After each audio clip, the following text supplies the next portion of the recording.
तो दोस्तों मूवी की शुरुआत होती है हेवन से, जहाँ बच्चों को धरती पर जन्म लेने से पहले तैयार किया जाता है। इन बच्चों में कुछ मासूम होते हैं तो कुछ तेज दिमाग वाले भी होते हैं, और इन्हीं तेज दिमाग वाले बच्चों को कोट सूट बूट भी पहनाया जाता है। इसके बाद से इनको टीम की फैमिली की ओर शिफ्ट किया जाता है, जिसमें मॉम डैड उसे बहुत प्यार करते हैं, उसके साथ गेम्स करते हैं, उसे घुमाने भी ले जाते हैं। कुछ वक्त बीत जाता है और टीम को पता चलता है कि उसके घर एक छोटा भाई या बहन आने वाला है। वक्त बीत जाता है और टीम को एक छोटा भाई होता है। जब इनके मॉम डैड उसे अपने छोटे भाई से मिलने के लिए कहते हैं, तब टीम ये सोचने लगता है कि ये बच्चा देखने में इतना अलग क्यों लग रहा है। ना तो ये बच्चों जैसा दिखता है और ना इसके एक्सप्रेशन बच्चों जैसा है। टीम का छोटा भाई अपने मॉम डैड के सामने बिल्कुल ही बच्चों जैसा होने की एक्टिंग करता है। जैसे ही उसके मॉम डैड उसके सामने से कहीं बाहर चले जाते हैं, तब वो बिल्कुल बड़े आदमियों जैसा बिहेव करता है। इन सब से टीम बहुत ज्यादा गुस्सा भी होता है और दुखी भी, क्योंकि अब उसके मॉम डैड सारा वक्त उसके छोटे भाई को देते थे। एक रात जब टीम के मॉम और डैड सो जाते हैं, तब टीम चुपके से अपने रूम से निकलकर उसके छोटे भाई के कमरे में जाता है और वो देखता है कि उसका भाई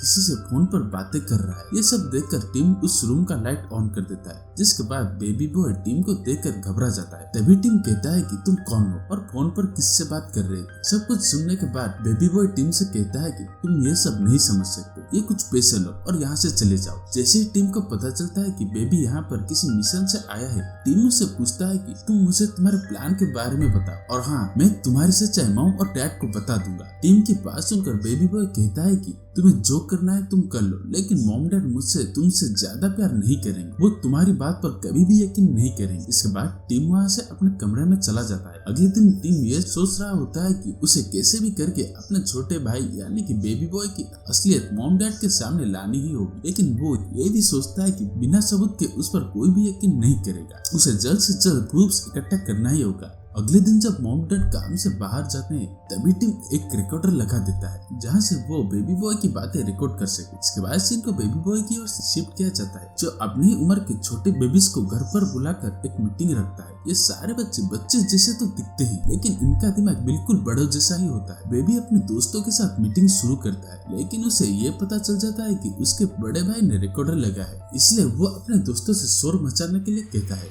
ताकि उनके सीक्रेट मीटिंग के बारे में किसी को भी पता ना चल सके। अब बेबी बॉय प्रोजेक्टर ऑन करता है, जिसमें वो अपने दोस्तों को डॉग्स की और पॉपीज की फोटोज दिखाता है। बेबी बॉय कहता है कि इन पॉपीज ने हमारी जगह ले ली है। घर घर में अब बच्चों से ज्यादा लोग पॉपीज को रखना पसंद करते हैं। हमें किसी भी हाल में ये सब कुछ रोकना होगा। इसके बाद बेबी बॉय पॉपीको नाम के एक कंपनी को दिखाता है और कहता है कि इस कंपनी की वजह से सारी प्रॉब्लम्स हो रही है, हमें इस कंपनी को किसी भी हाल में बंद करना होगा। और टीम भी अपना रिकॉर्डर लेकर भागने लगता है, लेकिन बेबी बॉय के दोस्त टीम को रोकने की कोशिश करते हैं और इसी बीच वो रिकॉर्डर रोड पर जा गिरता है, जिस वजह से रिकॉर्डर टूट जाता है। फिर से इनको टीम की घर की ओर दिखाया जाता है, जहाँ टीम के मॉम डैड घर आकर देखते हैं कि टीम अपने छोटे भाई को डांट रहा होता है। ये सब देखकर टीम के मॉम डैड उससे बहुत डांटते। टीम को इतना बुरा लगता है कि वो अपने रूम से बाहर भी नहीं निकलता। टीम को ऐसे बंद रूम में देखकर बेबी बॉस उसके पास आता है और कहता है कि मैं तो तुम्हें पहले ही मना किया था, लेकिन तुमने मेरी बात नहीं सुनी, अब भुगतो।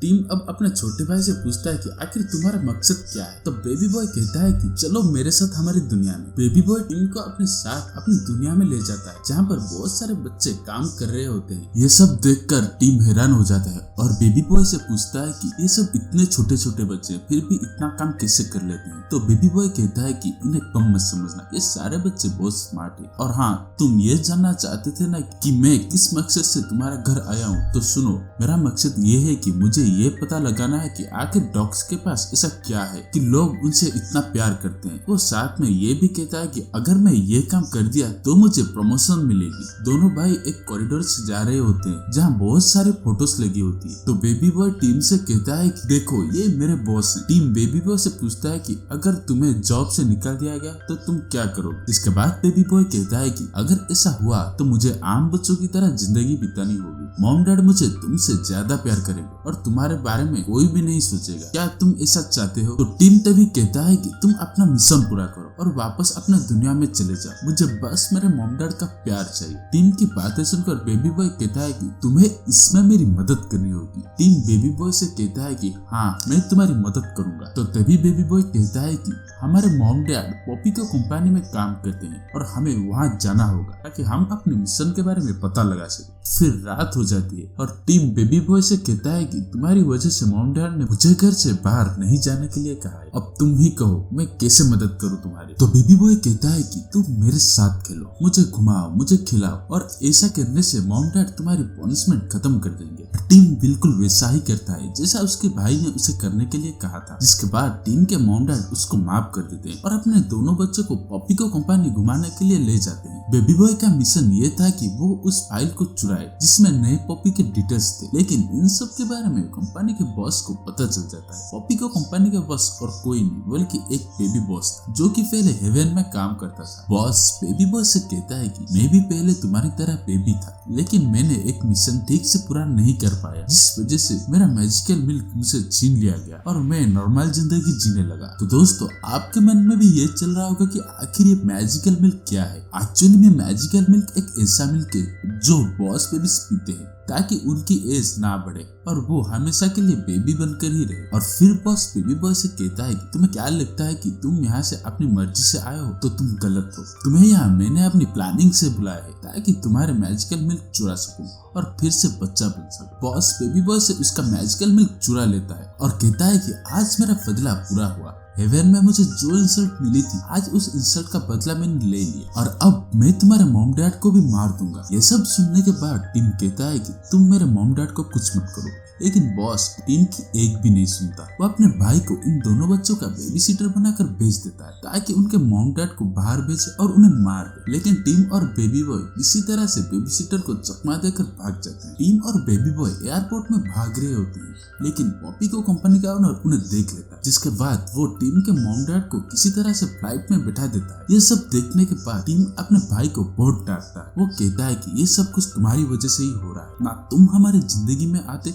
ना ही आज ये सब कुछ होता। दोनों भाई झगड़ा करने के बाद किसी तरह से फ्लाइट में घुस जाते हैं। एयर होस्टेस के पूछने पर टीम कहता है कि हम फ्लाइट के पायलट के बेटे। इसके बाद सीन को डॉग कंपनी के ओनर की ओर दिखाया जाता है, जो उस पॉपी के जेनेटिक में चेंजेस करके उससे एक क्यूट पॉपी बनाने वाला। क्योंकि जैसे ही लोग उस पॉपी को देखते हैं तब सारे लोग अपने बच्चों को साइड में रख के उस पॉपी की ओर भागने लगते हैं। स्टेज पर खड़े हुए टीम के मॉम डैड टीम और बेबी बॉय को देख लेते हैं। इससे पहले कि वो कुछ करते, डॉग कंपनी के मालिक ने इन दोनों को एक बॉक्स में बंद कर देता। टीम और बेबी बॉय किसी तरह से अपने मॉम डैड तक पहुंचने की कोशिश करते हैं, लेकिन वो देखते हैं कि बहुत सारे पॉपीज को मैजिकल मिल्क पिलाया जा रहा है और उन्हें कुछ ही देर में लॉन्च किया जाने वाला है। एक्चुअली डॉग कंपनी के मालिक ने बेबी बॉय के मैजिकल मिल्क से बहुत सारा मिल्क बना लिया होता है। दोनों भाई मिलकर उस स्टोर को ओपन कर देते हैं जिसमें पॉपीज थे। इसी बीच डॉग कंपनी का ओनर मिल्क में गिर जाता है और बच्चा बन जाता है और फिर बॉस का भाई उसे हाथों में उठा लेता है और उसका मुंह में एक निप्पल लगा देता है। इसके बाद बेबी बॉय का मकसद भी पूरा हो जाता है। वो अपनी दुनिया में जाने के लिए रेडी होता है। बेबी बॉय चला जाता है और छोटे छोटे रोबोट्स आकर टीम के घर से वो सारी चीजें ले जाते हैं जिन्हें बेबी बॉय इस्तेमाल करता था।